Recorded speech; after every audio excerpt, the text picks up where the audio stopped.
नमस्कार दोस्तों, मेरा नाम है प्रदीप चौहान। बात समझनी है तो पूरी सुननी होगी। कोई चेंज नहीं होगा, सवाल ही नहीं उठता, कोई चेंज नहीं होगा।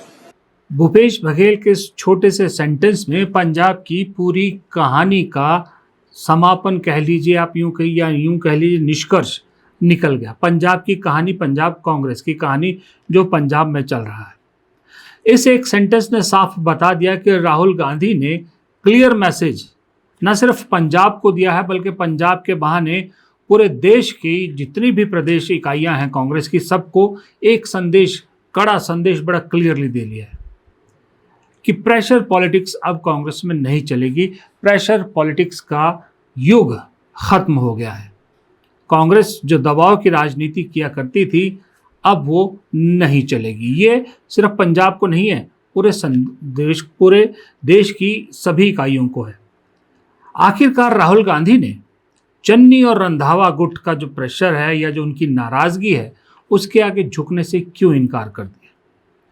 क्यों तय कर दिया कि राजा वड़िंग ही प्रधान रहेंगे यानी अध्यक्ष रहेंगे? यहां मैं एक बात क्लियर कर लूं, राजा वड़िंग या अमरिंदर सिंह राजा वड़िंग अच्छे नेता हैं, अध्यक्ष पद के लायक हैं या नहीं है, मैं इस पे बात नहीं कर रहा, ना मैं उनका समर्थन कर रहा हूं। हो सकता है जो उन पर एलिगेशन है, हो सकता है जो उनके बारे में कहा जाता है कि वो कमज़ोर प्रधान है, हो सकता है वो सही हो। मैं उस पर कोई दो राय नहीं रखता या मेरी कोई राय नहीं है, मैं उस पर जा ही नहीं रहा। मैं कह रहा हूं कि दरअसल राहुल गांधी ने जो आज डिसीजन लिया है, इस डिसीजन के मायने क्या है। अब इस डिसीजन के मायने सीधे सीधे तौर पर, एक तो मैंने आपको बता दिया कि प्रेशर पॉलिटिक्स में अब नहीं आएंगी राहुल गांधी या नहीं आएगी कांग्रेस हाईकमान। अब ये संदेश सिर्फ पंजाब तक नहीं है, ये संदेश राजस्थान और दूसरे राज्यों को भी दिया गया है। क्योंकि अगर एक वीडियो में मैंने पहले भी कहा था कि अगर राहुल गांधी अपने फैसले को बदलेंगे इन गुट के दबाव में आकर, इन गुटों के दबाव में आकर, तो इसका सीधा असर सबसे पहले राजस्थान पर पड़ेगा, क्योंकि वहाँ पर अशोक गहलोत उसी दिन से खेल करना शुरू कर देंगे। तो उधर भी क्लियर संदेश चला गया है कि अब जो डिसीजन हाईकमान ने लिया है वो आखिरी हो, भले ही वो फैसला गलत ही क्यों ना हो, लेकिन हाईकमान का फैसला आखिरी फैसला होगा। पहला संदेश तो ये है कि पहला जो है वो राहुल गांधी ने क्यों चन्नी और रंधावा गुट के आगे झुकने से या उनकी बात मानने से इनकार कर दिया। दूसरा, एक सीधा क्लियर संदेश चला गया है, जो लोग डिमांड कर रहे थे, जो लोग चाह रहे थे, वो राहुल गांधी ने उसको हरी झंडी दे दी। वो ये है कि अब पंजाब में ना चन्नी चाहिए, ना राजा वड़िंग चाहिए, ना फलाना चाहिए, ना रंधावा चाहिए, नहीं चाहिए। अब पंजाब में जो चुनाव होगा इसको आप 2029 का सेमीफाइनल भी कह सकते हैं, क्योंकि जो मुकाबला पंजाब में होगा ऐसा आपको किसी और राज्य के विधानसभा चुनाव में अब 2029 तक होता नहीं दिखेगा। मैं क्यों कह रहा हूं इतनी बड़ी बात? मैं इसलिए कह रहा हूं कि अब पंजाब में कांग्रेस जिसके नाम पर वोट मांगेगी या जिसके नाम पर चुनाव लड़ा जाएगा उसका नाम है राहुल गांधी। राहुल गांधी पंजाब में, ये तो हम पहले भी कह चुके, बहुत से लोग कह चुके हैं, इसमें कोई नई बात नहीं है कि पंजाब में जितने भी नेता हैं कांग्रेस के, उन सबसे ज्यादा पॉपुलर फेस राहुल गांधी है। राहुल गांधी को पंजाब में क्यों इतना पसंद किया जाता है उस पर भी मैं आता हूं। पहले आपको बताते हैं 2029 का सेमीफाइनल में कैसे कह रहा हूं, वो क्लियर होना जरूरी है। कांग्रेस ने तय कर लिया कि राहुल गांधी के नाम पर चुनाव लड़ा जाएगा। दूसरी तरफ आप देखिए, बीजेपी के पास कोई बड़ा नाम नहीं है जिसके नाम पर वोट मांग सके। तो बीजेपी जो वोट मांगेगी वो किसके नाम पे मांगेगी? प्रधानमंत्री मोदी के नाम पे मांगेगी, यानी राहुल बनाम मोदी। क्लियर हो गया। तीसरी तरफ है आम आदमी पार्टी। आम आदमी पार्टी में भगवंत मान बड़ा चेहरा है, नो डाउट, मुख्यमंत्री हैं और पॉपुलर भी हैं, लेकिन हाल ही में जो अकाल तख्त के साथ उनकी टसल हुई है, जिसकी वजह से कहा जा रहा है कि रूरल पंजाब में खासकर भगवंत मान की जो छवि है उसको धक्का लगा, उसका असर हुआ है। तो वहां पर आम आदमी पार्टी सोच रही है कि पंजाब में भगवंत मान को भी रखेंगे, लेकिन अरविंद केजरीवाल के चेहरे को भी आगे किया जाएगा। अरविंद केजरीवाल की फिर एक कट्टर छवि, कट्टर ईमानदार वाली छवि को कैश ऑन करने की कोशिश की जाएगी, खास करके हिंदू डोमिनेटेड एरियाज में। इसीलिए केजरीवाल आजकल वहाँ सच्चे सनातनी होने का दावा कर रहे हैं, एक नाम एक शाम शिव के नाम, इस तरह के कार्यक्रम कर रहे हैं। यानी पंजाब में राहुल बनाम मोदी बनाम केजरीवाल, ये क्लियर है कि पंजाब विधानसभा चुनाव इन तीनों के चेहरों के बीच में लड़ा जाएगा। केजरीवाल के साथ आप भगवंत मान को खड़ा कर सकते हैं, यानी आप ये भी कह सकते हो कि राहुल बनाम मोदी बनाम केजरीवाल एंड भगवंत मान। फिर उस लिस्ट में कहीं चौथे नंबर पे सुखबीर बादल आपको नजर आते हैं, जो फिलहाल लड़ाई में कहीं नजर नहीं आ रहे। तो ये सिनारियो आपको किसी और प्रदेश में अब दिखाई नहीं देगा। यूपी में योगी आदित्यनाथ बनाम अखिलेश यादव है, आपको पता है। राजस्थान में सचिन पायलट या अशोक गहलोत में से जो भी होंगे बनाम मोदी जी होंगे, जो भी, ये जितने भी राज्य हैं। उत्तराखंड में भी पुष्कर धामी का नाम कैश किया जाएगा, और दूसरे राज्य गोवा में भी जो वहाँ के मुख्यमंत्री है बीजेपी उसको कैश करेगी। मतलब हर जगह कोई ना कोई चेहरा ऐसा, पंजाब अकेला ऐसा राज्य है जहां राष्ट्रीय चेहरे हर पार्टी के इस्तेमाल होंगे, राष्ट्रीय चेहरों पर चुनाव लड़ा जाएगा। तो ये 2029 का एक तरह से सेमीफाइनल हो जाता है कि बड़े चेहरों पर, राष्ट्रीय चेहरों पर चुनाव लड़ा जाएगा। अब बात जो मैंने पहले कही थी आपको कि राहुल गांधी को क्यों पसंद किया जाता है पंजाब में, क्यों राहुल गांधी पे दांव खेलने के लिए खुद भी तैयार हो गए। देखिए, पंजाब में जो सिख कौम है ना, सिख कौम आपको मालूम है, अगर आपने सिख कौम की हिस्ट्री पढ़ी है, जो पंजाब से है वो तो जानते हैं, जो पंजाब से नहीं है उन्हें मैं बता देता हूँ। सिख कौम जो है इसे वॉरियर कौम कहा जाता है, लड़ाका कौम। मुगलों के खिलाफ लड़े, औरंगजेब के जुल्मों के खिलाफ लड़े, उसके बाद फिर ब्रिटिशर के खिलाफ भी लड़े। आपको मालूम है, बहुत हिस्ट्री है इनकी जो है, बहुत हीरोज़ हमारे भारतीय हिस्ट्री को दिए हैं। तो वो लड़ाका, जिस तरह से महाराष्ट्र में मराठा को वॉरियर कहा जाता है, पंजाब में सिख कौम जो है वो भी वॉरियर कौम है। सिख में सारे, जट सिख भी, दलित सिख भी, सबको मैं इंक्लूड कर रहा हूँ। तो बाय नेचर इस कौम को वो नेता, वो लीडर पसंद आता है जिसकी जो छवि है या जिसकी एक पर्सनैलिटी है वो एक फाइटर की, एक वॉरियर की पर्सनैलिटी दिखती है। और इस देश में राजनीति में, आज की राजनीति में अगर सत्ता से लड़ता हुआ कोई दिख रहा है तो अकेला राहुल गांधी है। राहुल गांधी लड़ रहा है, पूरे सिस्टम से अकेला लड़ रहा है, ये सारा देश कह रहा है। तो फाइटर वॉरियर राहुल गांधी पंजाब को सुहाता है, पंजाब के लोगों को पसंद आता है। मेरा वीडियो देख रहे होंगे लोग, मैं उनका नाम नहीं लूँगा, लेकिन मुझे कुछ अकाली, जो एक ज़माने में अकाली हुआ करते थे, अकाली दल के समर्थक हुआ करते थे, वो भी फ़ोन करके उन्होंने बताया कि वो राहुल गांधी को बहुत पसंद करते हैं। इसीलिए पसंद करते हैं कि राहुल गांधी लड़ रहा है, अकेले पूरे सिस्टम से लड़ रहा है, और लड़ने वाला नेतृत्व ही पंजाब को हमेशा पसंद आता है। इसलिए राहुल गांधी पंजाब में बहुत पॉपुलर है। ये चन्नी चुन्नी कुछ नहीं है राहुल गांधी के सामने, अक्रॉस द स्टेट। हाँ, अमरिंदर सिंह अगर होते या बेअंत सिंह होते तो अलग बात थी। मौजूदा जो पंजाब की खेप है कांग्रेस की, कोई नहीं है, बीजेपी के पास वैसे ही नहीं है कोई। तो राहुल पॉपुलर हैं केरल से ज़्यादा। मैं बता रहा हूँ आपको, केरल से भी कुछ लोग कह रहे हैं कि केरल के बाद पंजाब में, मैं कहता हूँ केरल से ज़्यादा पॉपुलर राहुल गांधी पंजाब में है। केरल से ज़्यादा पसंद किया जाता है उनको, चेन्नई से ज़्यादा पसंद किया जाता है यहाँ पर मोदी के मुकाबले में। तो इसलिए राहुल बनाम मोदी बनाम केजरीवाल होना ये तय है। इस फॉर्मूले पर अब ओके राहुल गांधी ने कर दिया है, इसलिए न चन्नी के आगे झुकेंगे न रंधावा के आगे झुकेंगे। रंधावा का तो मैंने कल आपको बताया था कि वो एक्सपोज हो गए हैं, इसलिए अब उनके प्रेशर पे तो आने का मतलब ही नहीं बनता। लेकिन चन्नी गुट को भी साफ संदेश दे दिया गया। और साथ ही अब देखिए, धीरे धीरे जैसे जैसे वक्त गुजर रहा है, ये पंजाब की प्रॉब्लम या पंजाब में कांग्रेस ने ऐसा क्यों किया, धीरे धीरे इसकी परतें भी खुलती जा रही है। कि कांग्रेस ने यूं ही ये जो लिस्ट जारी नहीं कर दी थी, जिसमें प्रधान और एलओपी को कंटिन्यू किया गया था, चन्नी को कैंपेन कमेटी का बनाया गया था, रंधावा को जो है वो core committee, manifesto committee Amar Singh, और इलेक्शन मैनेजमेंट कोऑर्डिनेशन कमेटी विजय इंदर सिंगला को दिया गया था। इसमें 19 लोगों को एडजस्ट किया गया था, 19 नेताओं को एडजस्ट किया गया साथ में, और बहुत सोच समझ के ये लिस्ट बनाई गई है। शायद कहीं ना कहीं कांग्रेस हाईकमान को ये भनक थी कि ऐसा हो सकता है, इसलिए उन्होंने ग्राउंड वर्क या प्रिपरेशन, जिसको कहते हैं प्लान बी, वो तैयार था। वो इस लिस्ट में अब साफ झलक रहा है। आपको मैं एग्जाम्पल के तौर पे बताता हूँ और फिर बताता हूँ कि कांग्रेस ने उस पर काम करना कैसे शुरू कर दिया।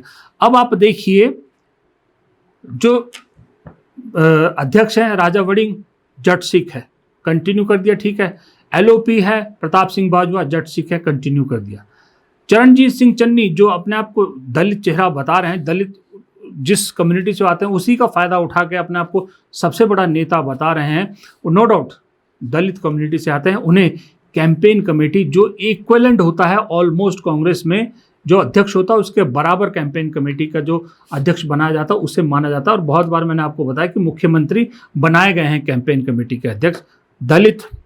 फिर मैनेजमेंट, इलेक्शन मैनेजमेंट के विजयेंद्र सिंगला, हिंदू, मैंने आपको पहले भी बताया था, हिंदू कम्युनिटी से।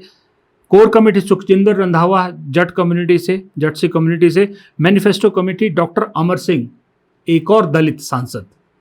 चन्नी भी दलित और कोर कमेटी के चेयरपर्सन डॉक्टर अमर सिंह भी दलित।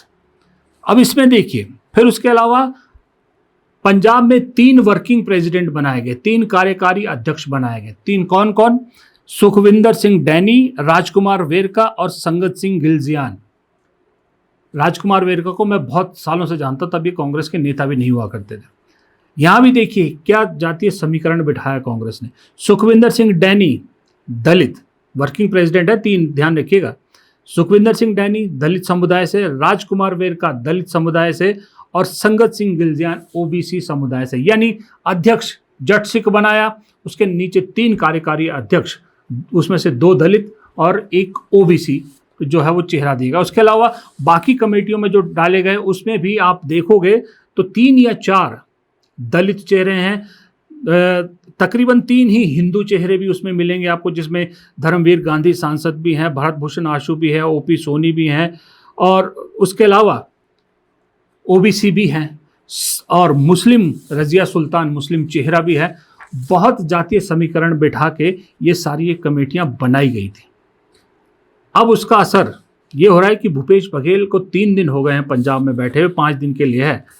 आज भूपेश बघेल ने भी एक लिस्ट जारी की कल, जिसमें ये जो तीनों कार्यकारी अध्यक्ष है, सुखविंदर सिंह डैनी, संगत सिंह गिलजियान और राजकुमार वेरका, इनकी जिम्मेवारियां डिस्ट्रीब्यूट की गई और इनके हवाले 117 कॉन्स्टिट्यूएंसीज विधानसभा क्षेत्र कर दिए गए, जिसमें सुखविंदर सिंह डैनी के हवाले 42, संगत सिंह गिलजियान के हवाले 45 और राजकुमार वेरका के हवाले 30 विधानसभा क्षेत्र किए गए हैं। और इन्हें जो एआईसीसी के सह प्रभारी है उनके साथ लगाया गया है। उनको जिम्मेदारी दी गई है कि इन कॉन्स्टिट्यूएंसीज में जो भी कांग्रेस का कार्यक्रम होगा, जो भी कांग्रेस को चुनाव कैसे जिताना है, इन लोगों की जिम्मेदारी होगी।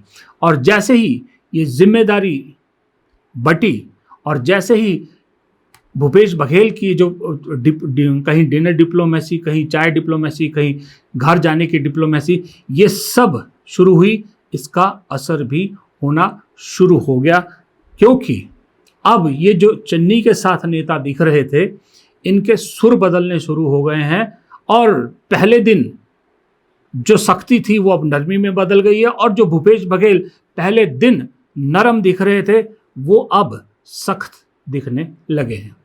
और बातें चल रही है, सब लोगों से चर्चा हो रही है और हम सब तैयारी में लगे हुए हैं। और हमारा एक कोशिश इस बात की है कि किस तरीके से सब लोगों को जिनकी ग्रीवेंसेस हैं उनसे बातचीत हो रही है। और कई जगह किसी को पसंद नापसंद चीज़ें होती है, पार्टी है, डेमोक्रेसी है, हम आपस में चर्चा भी करते हैं, बात भी करते हैं। और अगर किसी को ऑब्जेक्शन है, किसी को ऐसी परेशानी है कि उनको वो भूपेश बघेल जी से बात करना चाहते हैं, वो कह रहे मेरे से बात कर लो।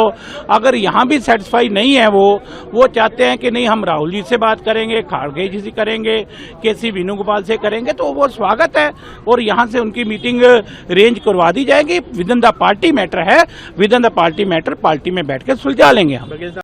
प्रदेश कांग्रेस कमेटी की बैठक हुई और कल जिला कांग्रेस कमेटी की बैठक हुई। दोनों बैठकों में हाईकमान के जो फैसले हैं उसका सभी लोगों ने ध्वनि मत से समर्थन किया। हाईकमान के प्रति आभार भी व्यक्त किया। राजा अमरिंदर वड़िंग को दोबारा अध्यक्ष बनाने पर सबने बधाई दी और हाईकमान का आभार माना। वहीं दैनी जी और वेरका जी और हमारे तीसरा क्या नाम गिलजिया साहब, तीनों को वर्किंग प्रधान बनाने पर भी बधाई दी गई और हाईकमान का आभार माना गया। तो ये कल सभी जिला अध्यक्ष, जिला प्रधान और सभी प्रदेश कांग्रेस कमेटी के द्वारा किया गया। हाईकमान ने एक बार फैसला ले लिया, उसमें अब परिवर्तन नहीं होता। कोई गुड्डा गुड्डी खेल है क्या? ये बार बार निर्णय बदला जाएगा? नहीं, लेकिन सर चन्नी साहब को सर, जो एक गुट मांग कर रहा है कि नेतृत्व में परिवर्तन किया जाए। चन्नी साहब से मेरी बात हुई परसों, वो 2-3 दिन बाहर हूँ शहर से, आ जाएंगे फिर मुलाकात हो जाए। अरे रंधावा साहब से मेरी बात हुई, वो भी मिलने आएंगे। मैंने कहा कि भाई आपके यहाँ मैं आ जाता हूँ, मैं तभी सबके घर जा रहा हूँ, किसी के यहाँ चाय पीने जा रहा हूँ, किसी के लंच खाने जा रहा हूँ, किसी के डिनर में जा रहा हूँ। मैं आपके यहाँ भी आना चाहता हूँ, आपको मेरे पास आने की जरूरत है, मैं आपके पास आ जाता हूँ। राजकुमार बेर का कार्यकारी अध्यक्ष चन्नी के कासम खास और भूपेश बघेल के बयान आपने सुने। ये सिचुएशन बदलती पंजाब में दिख रही है आपको। चन्नी ने एक चीज बड़ी समझदारी से की कि उन्होंने बयान अभी तक नहीं दिया, लेकिन भूपेश बघेल से मिले भी नहीं है अभी तक, और उनके साथ और कई नेता हैं जो नहीं मिले हैं, ना ही रंधावा मिले हैं। ये बात हाईकमान को बिल्कुल नागवार गुजर रही है। वो दिल्ली बैठे हैं, अलग बात है। मुझे नहीं लगता कि भूपेश बघेल से मिले बगैर उन्हें कांग्रेस हाईकमान मिलेगा, ये भी मुझे डाउट है। और दूसरी बात, अब एक चीज़ इन सब के बाद क्लियर होती, चुनाव राहुल गांधी के नाम पे लड़ा जाएगा। पंजाब का चुनाव राहुल बनाम मोदी बनाम केजरीवाल प्लस भगवंत मान होगा, ये भी तय हो गया। दूसरी चीज़ एक और तय हो गई कि अगर कांग्रेस चुनाव जीतती है तो चन्नी के मुख्यमंत्री बनने के चांसेस अब बहुत कम हो गए, काफ़ी कम हो गए कि कांग्रेस शायद उन्हें मुख्यमंत्री बनाए। एक तो उनका जो प्रेशर पॉलिटिक्स थी वो पसंद नहीं। राहुल गांधी को सबसे ज़्यादा अगर किसी चीज़ से आज की डेट में नफरत है तो वो प्रेशर पॉलिटिक्स है, कि दबाव की जो राजनीति है उससे सख्त नफरत करते हैं। दूसरा, अब लोग खुल के कहने लगे हैं कि चन्नी जी को इसलिए न प्रधान बनाया कांग्रेस ने, ना उन्हें मुख्यमंत्री का चेहरा बना सकती, क्योंकि चन्नी पर कम से कम 5 करप्शन के केसेस चल रहे हैं, जिसमें विजिलेंस के केसेस भी हैं और ईडी के केसेस भी हैं। जैसे ही कांग्रेस चन्नी को या तो अध्यक्ष बना देती या मुख्यमंत्री का चेहरा बना देती, आम आदमी पार्टी और बीजेपी मुद्दा ले उड़ती, भ्रष्टाचार का मुद्दा। क्योंकि अब लोग ये भी कहने लगे हैं कि पिछला चुनाव, अपने दोनों विधानसभा चुनाव जब दोनों जगह से जब चन्नी हार गए, सरकार हार गई, कांग्रेस सिर्फ 18 पे रह गई, तो चन्नी तुरंत देश छोड़कर विदेश चले गए इलाज के लिए। वो इसीलिए गए कि उन केसेस के डर से वो चले गए थे। उन्हें लग रहा था कि कहीं उन्हें जेल ना जाना पड़ जाए। जब चीज़ें सेटल हुई तो वो वापस आए।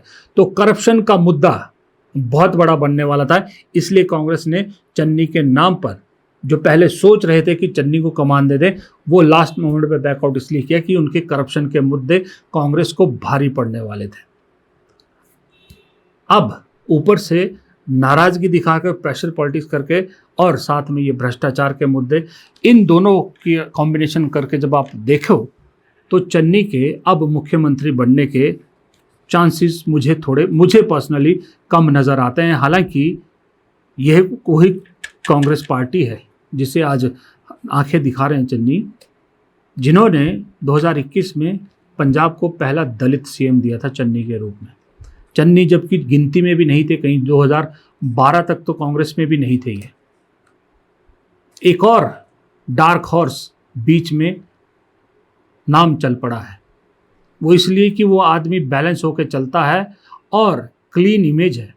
उस डार्क हॉर्स का नाम है प्रगट सिंह, कि कहीं प्रगट सिंह की लॉटरी लग सकती है। यूं भी राहुल गांधी को प्रगट सिंह थोड़े से इनके मुकाबले ज़्यादा पसंद है। एक तो स्पोर्ट्स पर्सन रहे हैं वो, और दूसरा उनकी इमेज। लेकिन उनके साथ सिर्फ यही है कि वो भी 2014 में शायद कांग्रेस में आए थे, उससे पहले वो अकाली दल में 2 बार कांग्रेस से विधायक बन चुके हैं, तीसरी बार बनेंगे इस बार अगर बनेंगे तो।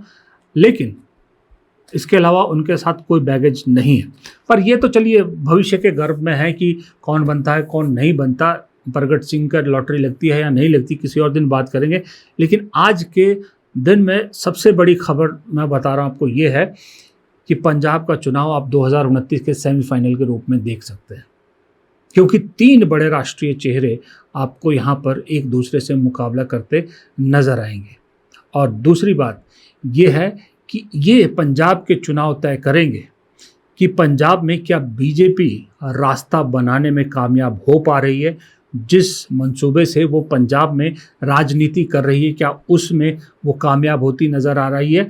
दूसरा, क्या केजरीवाल और उनकी पार्टी बच पाएगी 29 तक या उससे पहले ही निपटा दी जाएगी। ये चीज़ें बिल्कुल क्लियर हो जाएगी। और राहुल गांधी के लिए इसमें यहाँ ज़्यादा टेस्ट नहीं है। मैं ये नहीं कहूँगा कि राहुल गांधी का बहुत बड़ा टेस्ट है, नो डाउट उनकी पॉपुलैरिटी पे टेस्ट है, लेकिन इतना नहीं है जितना मोदी जी और केजरीवाल का टेस्ट है। जाते जाते मैं कांग्रेस हाईकमान को एक चीज़ दिखाना चाहता हूँ, एक संदेश देना चाहता हूँ। ये तस्वीरें आपके सामने 2 तस्वीरें हैं। ये 2 नेक्स्ट जनरेशन कांग्रेस के नेता हैं। एक तरफ है शर्मिला रेड्डी और दूसरी तरफ हैं विक्रमादित्य सिंह। इन दोनों के पिताओं की आज जयंती थी। एक की पुण्यतिथि थी और एक की जो है वो वर्षगांठ का बर्थडे जिसको कहते हैं हम, वो था।